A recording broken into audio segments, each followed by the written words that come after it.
Ne me faites pas de mal, je ne peux pas marcher, supplia le policier. Ces mots flottaient dans l'air détrempé comme une confession que personne ne s'attendait à entendre.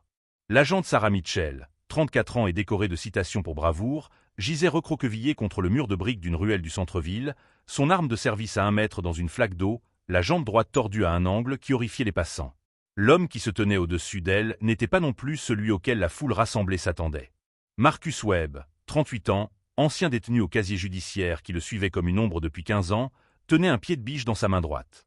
La pluie ruisselait de sa veste de travail, tandis qu'il fixait la femme qu'il avait autrefois mis en prison. « S'il vous plaît » la voix de Sarah se brisa, sa main tendant instinctivement la main vers l'arme qu'elle ne pouvait saisir. « J'ai une fille. » Marcus ne bougea pas.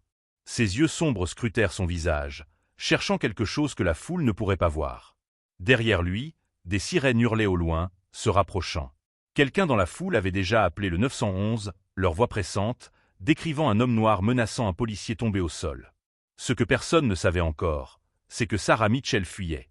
Non pas pour fuir le danger, mais vers quelque chose de bien plus terrifiant, la vérité sur qui elle était vraiment sous ce badge. 3 heures plus tôt, Sarah était assise au bureau des affaires internes, les mains fermes, signant le rapport qui allait ruiner l'appel de Marcus Webb en acquittement. Les preuves étaient claires, avait-elle écrit de son écriture soignée. La conviction était solide. Mais sa plume avait tremblé sur ce dernier mot, car Sarah Mitchell savait quelque chose qui lui retournait l'estomac. Marcus Webb était innocent depuis le début. 15 ans auparavant, elle était une jeune policière, ambitieuse, prête à tout pour faire ses preuves dans un service qui traitait les femmes comme des ennuis temporaires. Lorsque son officier formateur, l'inspecteur Raymond Cole, lui avait demandé de corroborer son témoignage concernant la découverte de drogue dans le véhicule de Marcus lors d'un contrôle de routine, elle n'avait pas remis en question sa décision. Elle avait 23 ans, était terrifiée à l'idée d'échouer, et Cole était une légende avec 30 ans de service. Marcus Webb avait perdu 15 ans de sa vie parce que Sarah Mitchell avait préféré sa carrière à la vérité. Maintenant, debout dans cette ruelle, la jambe brisée suite à une chute en fuyant le palais de justice, Sarah comprenait enfin ce que l'on ressentait, l'impuissance. Implorer la clémence de quelqu'un qui avait parfaitement le droit de s'enfuir. La voix de Marcus, lorsqu'elle se fit enfin entendre, était calme. « Je me souviens de toi. » Sarah ferma les yeux. Bien sûr que oui. Elle avait témoigné à son procès, jeune et sûre d'elle, son uniforme impeccable, ses paroles accablantes. Elle l'avait regardé droit dans les yeux et avait menti sous serment. « J'étais là, » murmura-t-elle. « À l'audience aujourd'hui. Je t'ai vu m'observer. »« Oui, » dit lentement Marcus. « Je t'ai vu courir. » La foule grossissait, les téléphones levés, enregistrant chaque seconde. Marcus entendait leurs suppositions, sentait leur peur irradier comme une chaleur. Un ex-tolard noir armé, debout au-dessus d'une policière blanche. L'histoire s'écrivait en temps réel, et c'était la même histoire que celle qu'on écrivait sur des hommes comme lui depuis des générations. Mais quelque chose d'autre se passait à cet instant, quelque chose que les caméras ne pouvaient pas capturer. Sarah Mitchell pleurait, non pas de douleur physique, mais de 15 ans passés à porter un mensonge devenu trop lourd à porter. « Je suis désolée, » dit-elle, ces mots à peine audibles par-dessus les sirènes qui approchaient. « Mon Dieu, Marcus, je suis tellement désolée. » Marcus Webb avait rêvé de ce moment pendant ces 15 années passées dans une cellule qui sentait l'eau de Javel et le désespoir. Il s'était imaginé affronter ceux qui lui avaient volé la vie, leur faisant ressentir chaque jour perdu.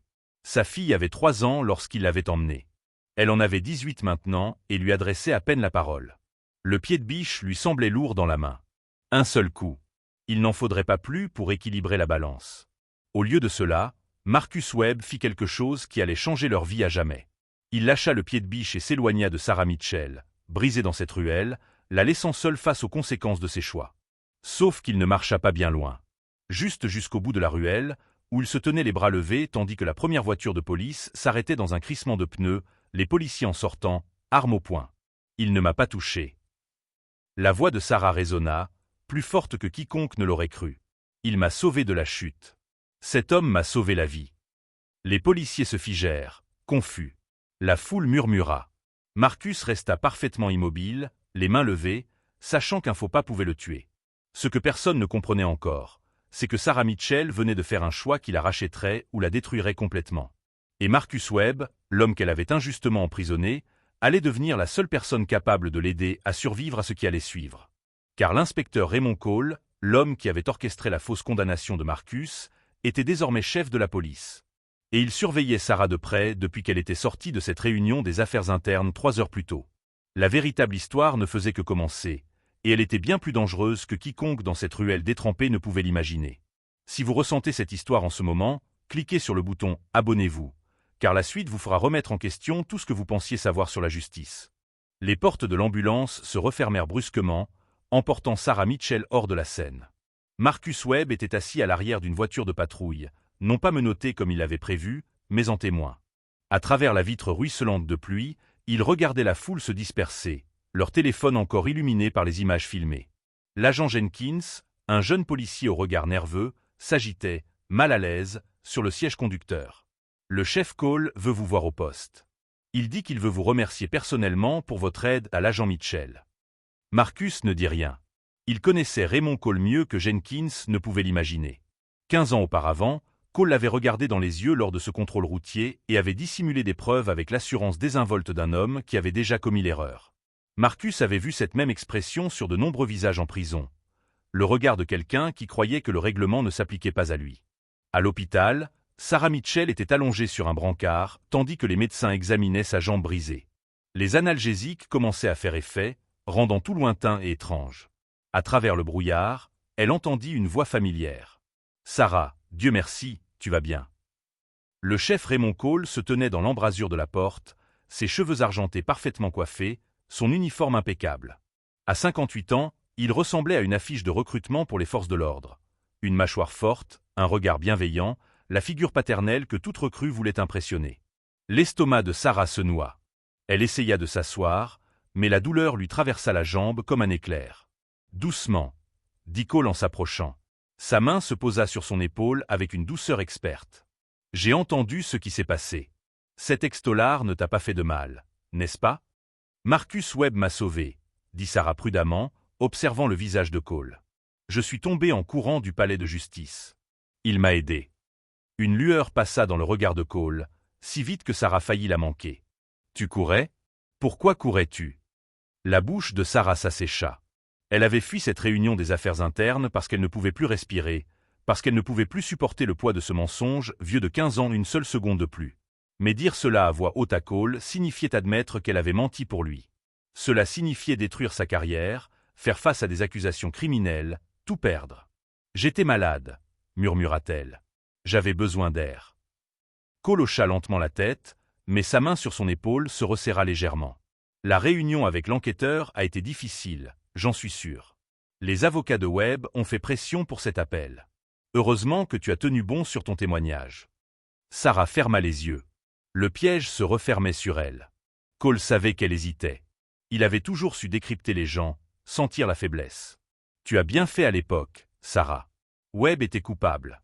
Parfois, les preuves sont confuses, mais nous connaissons la vérité. La voix de Cole était douce, paternelle. Ne laisse pas ces avocats te monter à la tête avec leurs théories du complot. Sauf que ce n'étaient pas des théories. Sarah avait vu les dossiers, les incohérences, les témoignages de témoins qui s'étaient depuis rétractés. Marcus Webb conduisait sa fille chez sa grand-mère lorsque Cole l'arrêta pour un feu arrière cassé, qui ne l'était pas vraiment. « J'ai besoin de me reposer, » dit Sarah doucement. Cole lui serra de nouveau l'épaule avant de partir. « Je m'occupe de la presse. Concentre-toi sur ta guérison. Et Sarah, cet extolar qui t'a aidé aujourd'hui, tiens-toi loin de lui. Les hommes comme ça ont toujours un argument. » Après le départ de Cole, Sarah fixa les dalles du plafond, les comptant pour éviter de penser au choix qu'elle venait de rater pour la deuxième fois de sa vie. De l'autre côté de la ville, au commissariat, Marcus Webb était assis dans une salle d'interrogatoire qui lui semblait bien familière. Les murs étaient du même beige industriel, la table était fixée au sol, le miroir était visiblement une vitre sans teint. Il avait passé des heures dans des pièces comme celle-ci, sachant que le système était conçu pour le briser. La porte s'ouvrit. Le chef Cole entra avec 2 tasses de café, un sourire chaleureux. « Monsieur Webb, je vous prie de m'excuser pour l'attente. Je tenais à vous remercier personnellement d'avoir aidé l'agent Mitchell. » Marcus accepta le café, mais ne le but pas, « Je n'ai rien fait de spécial. Je n'ai juste pas abandonné quelqu'un qui avait besoin d'aide. C'est plus que ce que la plupart des gens feraient, surtout compte tenu de votre passé au sein du service. » Cole s'assit en face de lui, l'air compatissant. « J'ai examiné votre dossier, Marcus. Je sais que vous avez le sentiment d'avoir été traité injustement. » « J'étais innocent, » dit Marcus d'un ton neutre. Cole soupira, exprimant le regret. Le système judiciaire n'est pas parfait. Parfois, les bonnes personnes se retrouvent prises dans des situations difficiles. Mais vous avez purgé votre peine, vous reconstruisez votre vie. C'est ce qui compte maintenant. Marcus observa l'homme qui avait détruit sa vie. Cole avait bien vieilli, dormait probablement bien la nuit, ne s'était jamais soucié à 2 fois des familles qu'il avait brisées. Pourquoi suis-je vraiment ici? Le sourire de Cole s'estompa légèrement. L'agente Mitchell a dit quelque chose d'intéressant dans sa déposition. Elle a dit que vous l'aviez reconnu dans cette ruelle. Que vous aviez mentionné l'avoir vu à une audience aujourd'hui. Voilà. Cole n'était pas là pour le remercier. Il était là pour évaluer la menace. J'étais au tribunal pour mon audience d'appel, dit Marcus prudemment. J'ai vu beaucoup de monde. Et puis, par une coïncidence étonnante, vous vous trouviez dans cette ruelle quand elle est tombée. Cole se pencha en avant. Tu vois, Marcus, ça m'inquiète. Un officier décoré, qui a témoigné à ton procès, se retrouve seul avec toi dans une ruelle? Certains pourraient trouver ça suspect. La menace était claire. Cole pouvait déformer l'histoire comme il le voulait. Un seul mot de sa part, et Marcus serait de retour en cellule, cette fois pour agression sur un policier. Je rentrais du travail à pied, dit Marcus. J'installe des systèmes de sécurité maintenant. Caméras, alarmes, ce genre de choses. Ironique, non? Un ex-tolard victime d'un coup monté sur des preuves douteuses gagne maintenant sa vie en protégeant les gens des voleurs. Cole serra les mâchoires. Attention à ces accusations. Je n'accusais personne. Marcus se leva lentement. Suis-je libre de partir, chef? Ou m'accusez-vous de quelque chose? Pendant un long moment, Cole le fixa du regard. Puis il sourit de nouveau, mais cette fois, son sourire n'atteignit pas ses yeux. Tu es libre de partir. Mais Marcus, éloigne-toi de l'agent Mitchell. Pour ton bien. Marcus quitta ce poste de police en sachant que la vraie bataille venait de commencer. Cole avait dévoilé son jeu, il avait peur. Peur que Sarah dise enfin la vérité. Peur que 15 ans de corruption ne s'effondrent. Ce que Cole ignorait, c'est que Marcus Webb avait passé chaque jour de ces 15 années à apprendre la patience. À apprendre à anticiper. Apprenant que le meilleur moyen d'attraper un prédateur était de le laisser croire qu'il était toujours le chasseur. Marcus se demandait, tandis qu'il s'avançait dans la fraîcheur nocturne, non pas s'il devait riposter, mais comment le faire sans devenir le monstre que tout le monde supposait déjà. Sarah Mitchell sortit de l'hôpital 3 jours plus tard avec un plâtre, des béquilles et la consigne de ne pas se blesser la jambe pendant 6 semaines. Son capitaine l'avait mise en congé maladie, ce qui lui laissait tout le temps de réfléchir aux mensonges qui la rongeaient de l'intérieur. Sa fille Emma, 12 ans, avec le regard perçant de Sarah et l'obstination de son père, aida sa mère à monter les escaliers. « Maman, pourquoi cet homme t'a-t-il aidé? Celui des informations ?» Sarah s'arrêta sur le palier, l'équilibre maladroit. « Que veux-tu dire? Tout le monde à l'école a vu la vidéo. Ils disent qu'il est allé en prison à cause de toi, mais il t'a quand même sauvé. » La voix d'Emma avait ce ton particulier de jugement adolescent. « Ça a l'air bizarre. »« C'est compliqué, ma chérie.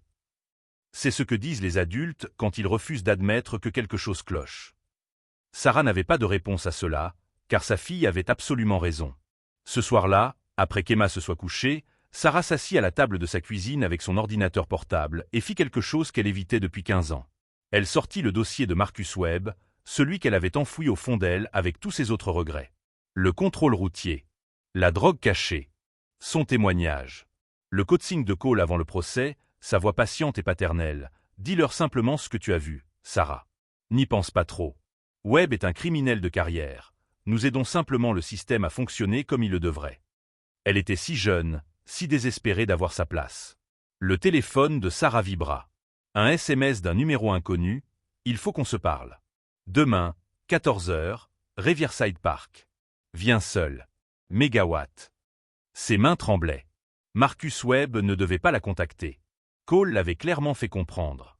C'était exactement le genre de choses qui pouvait lui valoir une suspension, une enquête, voire pire. Elle répondit « Comment as-tu eu ce numéro ?» La réponse fut immédiate. « J'installe des systèmes de sécurité. Tu te souviens? Je suis doué pour trouver ce que les gens essaient de cacher. Y compris la vérité. » Sarah fixa ces mots un long moment avant de taper « J'arrive ». Marcus Webb vivait dans un studio au-dessus d'une laverie automatique, dans un quartier où chacun s'occupait de ses affaires. Les murs étaient fins, la plomberie peu fiable, mais c'était le sien. Après 15 ans passés à contrôler tous les aspects de sa vie, l'intimité avait plus de valeur que le luxe.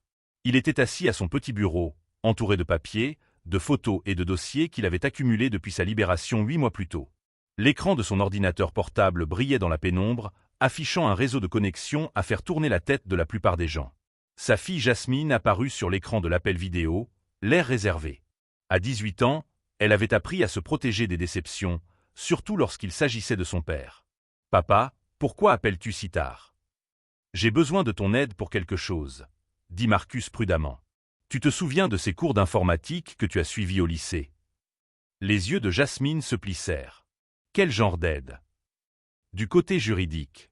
J'ai besoin de quelqu'un qui s'y connaisse en informatique pour m'aider à organiser les preuves pour mon appel. »« Tu parles de l'appel qui vient d'être rejeté. » Sa voix était sèche. Il est peut-être temps de passer à autre chose. Marcus ressentit cette douleur familière dans sa poitrine. Jasmine avait toutes les raisons d'être en colère. Il avait manqué toute son enfance, son premier jour de lycée, son apprentissage de la conduite, tout ce qui comptait. « Je sais que tu en as marre de ça. Mais je te le demande quand même. » Quelque chose dans sa voix la fit s'arrêter. Que s'est-il passé ? L'agente Mitchell, la policière qui a témoigné contre moi, commence à craquer. Je crois qu'elle veut tout avouer. Et tu lui fais confiance. Jasmine rit amèrement. La femme qui t'a aidé à te faire enfermer. Je ne lui fais pas confiance. Mais je comprends la culpabilité quand j'en vois une. Marcus afficha un dossier sur son écran. J'ai tout documenté depuis ma sortie. Chaque affaire que Cole a abordée, chaque condamnation suspecte, chaque schéma récurrent. Il y a au moins 7 autres hommes qu'il a piégés de la même manière qu'il m'a piégé. Jasmine se tut. Ça fait beaucoup de preuves. En effet. Mais j'ai besoin d'aide pour les organiser de manière à ce que les avocats et les juges puissent réellement les examiner. Chronologie numérique, données croisées, tout. Marcus se pencha vers la caméra. Tu es doué pour ça, Jazz. Meilleur que moi. Sa fille se mordit la lèvre, pensive. Finalement, elle hocha la tête. Envoie-moi ce que tu as. Mais papa, si ça t'explose au visage, je ne peux pas te regarder rentrer. J'y ai à peine survécu la première fois. Je sais, ma puce. Je sais. Le lendemain après-midi, Sarah arriva tôt à Riverside Park, scrutant les environs avec un instinct de flic infatigable. Marcus était assis sur un banc surplombant l'eau, nourrissant les pigeons comme s'il avait tout son temps. « Tu es en avance, » dit-il sans lever les yeux tandis qu'elle s'approchait avec ses béquilles. « Toi aussi. » Sarah s'assit sur le banc, calant ses béquilles à côté d'elle. « C'est une mauvaise idée. » Probablement. Marcus se tourna enfin vers elle. De près, sans la pluie et le chaos de cette ruelle, elle pouvait voir le poids qu'il portait. Les rides autour de ses yeux, le gris de sa barbe, la façon dont ses épaules restaient tendues même lorsqu'il était assis sans bouger. 15 ans de prison l'avaient marqué d'une manière qui ne s'est jamais complètement cicatrisée. « Pourquoi m'as-tu aidé ce jour-là » demanda Sarah doucement. Marcus resta silencieux un long moment. « Parce que je me suis promis qu'à ma sortie, je ne deviendrai pas la personne qu'ils ont essayé de faire de moi. Colérique, violente, vindicative. Ils ont déjà mis 15 ans à me tuer. Je n'allais pas les laisser prendre mon âme aussi. » Sarah sentit les larmes lui monter aux yeux. « J'ai menti à ton procès. Cole m'a dit quoi dire, et je l'ai dit parce que j'avais peur de perdre mon travail, ma carrière, tout ce qui comptait pour moi. » Les mots jaillirent, crus et désespérés. « Je sais que tu es innocente depuis des années, et je n'ai rien fait. J'ai signé ce rapport il y a 3 jours, affirmant que ta condamnation était fondée, et je voulais mourir. Mais tu n'as même pas dit la vérité à ce moment-là, » dit Marcus. « Ce n'était pas cruel, juste factuel. » « Non, je ne l'ai pas dit. » Sarah s'essuya les yeux du revers de la main. « Je suis une lâche. Tu es humaine. » Marcus sortit un dossier en papier craft de sa veste. « Mais être humain ne résout pas ce qui a été brisé. J'ai besoin de savoir si tu es prête à agir, ou si ce n'est que de la culpabilité. » Sarah prit le dossier d'une main tremblante. À l'intérieur se trouvaient des documents, des photos, des témoignages d'autres affaires. Des noms qu'elle reconnaissait, des schémas qu'elle ne pouvait nier. Qu'est-ce que c'est ? La preuve que Cole fait ça depuis des décennies. Tu n'étais pas son premier flic corrompu, et je n'étais pas sa première victime. Marcus désigna une page. Mais tu es peut-être le seul à vouloir le trahir. L'esprit de Sarah s'emballa. Si elle se manifestait, elle perdrait son badge, serait poursuivie au pénal, et pourrait même aller en prison. Emma grandirait avec une mère derrière les barreaux, tout comme Jasmine avait grandi sans son père. Mais si elle gardait le silence, combien de vies Cole détruirait-il encore ? J'ai besoin de temps, murmura Sarah. Le temps, c'est quelque chose qui me manque désormais, dit Marcus. Cole sait que tu es en train de craquer. Il va bientôt agir contre toi, probablement pour te discréditer, pour faire croire que tu es en pleine crise. Je l'ai déjà vu faire. Alors, que me veux-tu? Marcus se leva, la regardant avec une expression qu'elle ne parvenait pas à déchiffrer. Je veux que tu décides qui tu seras.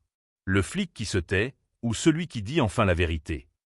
Il commença à s'éloigner, puis marqua une pause. Je te donne 3 jours. Après ça, j'apporte ce que j'ai au FBI, avec ou sans ton témoignage. Sarah était assise seule sur ce banc, le dossier sur les genoux, regardant Marcus disparaître dans la foule de l'après-midi. Quelque part à l'autre bout de la ville, le chef Raymond Cole élaborait ses propres plans, complètement inconscient que les 2 personnes qu'il avait le plus sous-estimées étaient sur le point de démanteler tout ce qu'il avait bâti sur des mensonges et des vies brisées. Sarah prit sa décision le 2e soir. Elle appela Marcus à minuit, la voix ferme pour la première fois depuis des semaines. « Je suis partante. Dis-moi ce dont tu as besoin. » Marcus attendait. « Retrouve-moi demain à l'adresse que je t'envoie par SMS.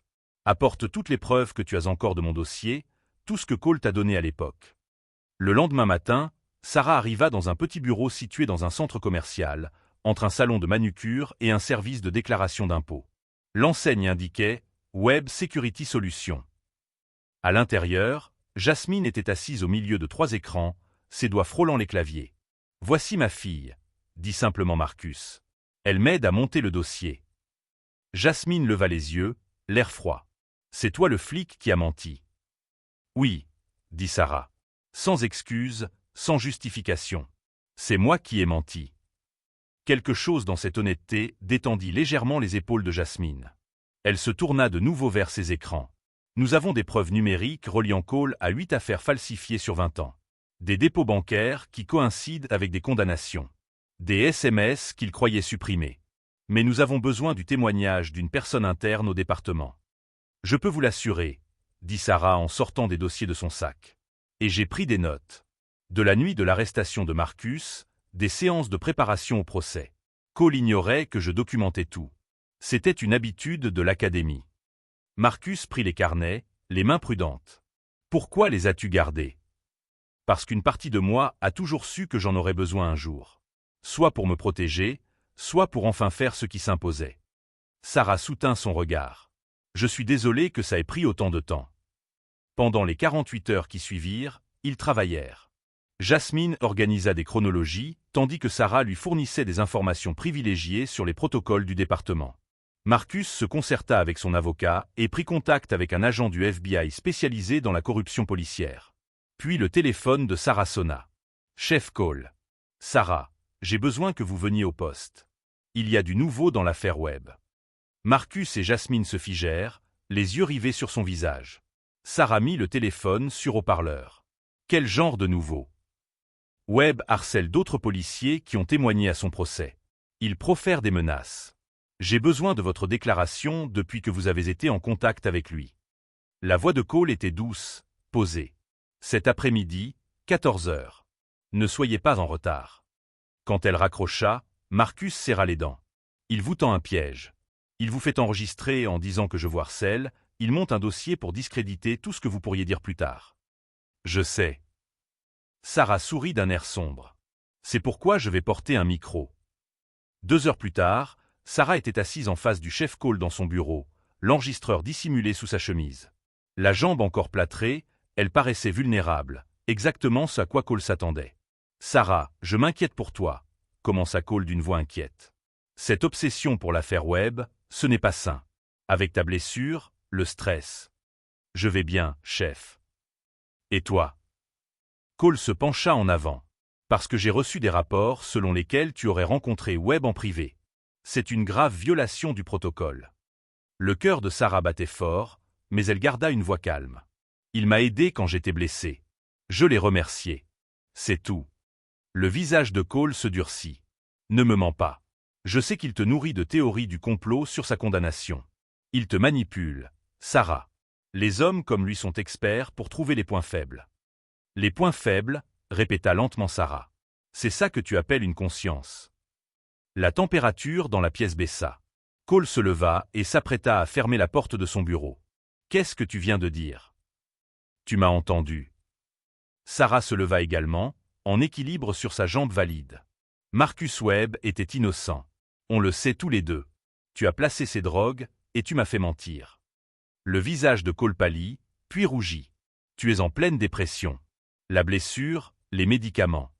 Je ne suis pas en pleine dépression. J'ai un moment de lucidité. Sarah sortit son téléphone. Et je ne suis pas la seule. Ces autres agents que tu as encadrés sont prêts à témoigner sur tes méthodes. Le FBI enquête sur toi depuis 6 mois. Tu bluffes. Mais la voix de Cole trembla. Vraiment. Sarah pencha la tête. Pourquoi ne vérifies-tu pas tes comptes bancaires? Ceux offshore que tu croyais intraçables? C'est marrant comme la criminalistique numérique fonctionne de nos jours. La main de Cole se dirigea vers le tiroir de son bureau. Sarah le vit venir et recula. Non. Des agents du FBI sont dans le bâtiment en ce moment même. Tu touches à cette arme, et ça finira très différemment. La porte s'ouvrit. 2 agents entrèrent, badge levé. Chef Raymond Cole, vous êtes en état d'arrestation pour corruption, falsification de preuves et complot en vue de violer les droits civiques. Le visage de Cole s'effondra lorsqu'on lui lut ses droits. Il regarda Sarah avec une haine aveuglante. Espèce d'idiote. Tu viens de ruiner ta carrière pour un criminel. Non, dit Sarah doucement. Je l'ai sauvé. Enfin.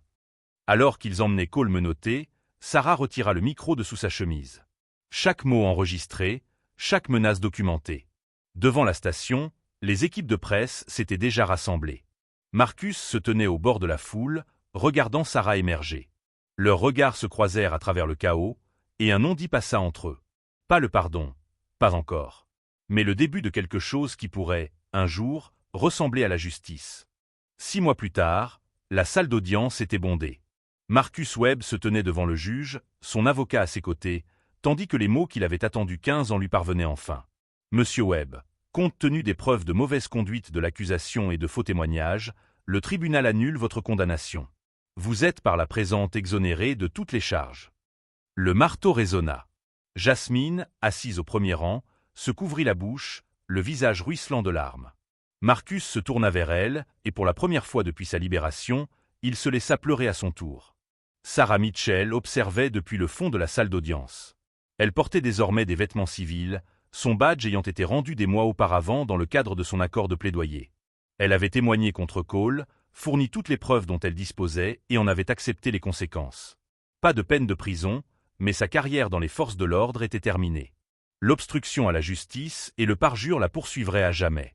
Emma serra la main de sa mère. « Tu as bien fait, maman. »« J'ai fait ce que j'aurais dû faire il y a 15 ans, » corrigea doucement Sarah. « Il y a une différence. » Devant le tribunal, les journalistes se sont précipités sur Marcus. Il a fait une brève déclaration sur la corruption systémique et la nécessité de réforme, puis a trouvé Sarah debout à l'écart. « Merci, » a-t-il dit simplement. « Je sais ce que ça vous a coûté. » Sarah a hoché la tête. « Je commence un nouveau travail la semaine prochaine. Assistante juridique au projet Innocence. Aider les gens comme vous. Ce n'est pas une rédemption, mais c'est déjà quelque chose. C'est un début. » Marcus a hésité, puis a ajouté « Jasmine veut rencontrer Emma. Elle a pensé qu'il pourrait peut-être prendre un café un de ces jours. Si ça vous convient. » Sarah a souri à travers ses larmes. « J'aimerais bien. » Alors que Marcus s'éloignait pour rejoindre sa fille, Sarah a réalisé quelque chose de profond. Elle avait perdu sa carrière, sa réputation, tout ce sur quoi elle avait construit son identité. Mais pour la première fois en 15 ans, elle pouvait se regarder dans le miroir sans sourciller. Le chef Raymond Cole a été condamné à 12 ans de prison fédérale. 7 autres policiers ont été inculpés. 19 condamnations injustifiées furent annulées, 19 vies rendues. Marcus Webb reçut une indemnisation de la ville, suffisante pour développer son entreprise de sécurité et financer les études de Jasmine. Il n'oublia jamais ce qui lui avait été volé, mais refusa de laisser l'amertume dicter la suite. Certaines histoires n'ont pas de fin parfaite. Sarah porterait toujours le poids de ses 15 années de silence. Marcus ne retrouverait jamais le temps perdu avec sa fille. Mais ils avaient tous deux appris une chose essentielle. Le prix à payer pour agir correctement est élevé, mais celui de vivre dans le mensonge l'est infiniment plus. La vraie justice ne se résume pas à la vengeance. Il s'agit d'avoir le courage de dire la vérité, même lorsque celle-ci détruit tout ce que l'on a construit sur la peur et la commodité. Il s'agit de choisir l'intégrité plutôt que le confort, la responsabilité plutôt que l'instinct de survie. Sarah était une policière décorée devenue criminelle. Marcus était un criminel condamné devenu un héros. Aucun d'eux ne se définissait par ses origines, mais par le choix qu'il faisait au moment le plus important. Si cette histoire vous a touché, abonnez-vous à la chaîne pour découvrir d'autres histoires vraies de personnes qui ont trouvé la force de faire ce qui est juste, même lorsque tout était en jeu. Parce que parfois, le plus courageux est d'admettre ses torts et de passer le reste de sa vie à les réparer.